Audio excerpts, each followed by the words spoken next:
ائتلاف و حکومتا شامی ji çareseriyê diravin.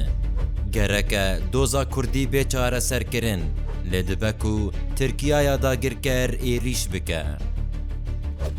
Seroka desteya birêveber a Meclisa Sûriyaya Demokratîk İlham Ahmed zanyariyên nû eşkere dike. Di hevpeyvînekê de li gel rojnameya El Şerq El Ewsatê dibêje ku Şam bersivê nade daxwazên hevdîtinan û opozisyon bi mere rûnanê çimkî Enqera di ber wê de biryarê dide. Lewra ew herdû di ber dirêjkirina krîzê de berpirsyarin. Her wekî piştrast dike ku ew biryara xwe ji serê xwe didin û qet Amerîka nêzî hewlên danûstandinê bi hikûmeta Şamê re nabe.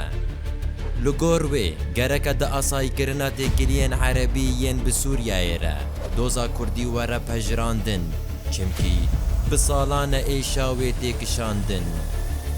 İlham Ahmed hevdemîvan hûrgiliyan dibêje dibe ku Tirkiya êrîş bike û îro roj êrîşên esmanî bi balafirên dron mîna operasyoneke leşkerî ye.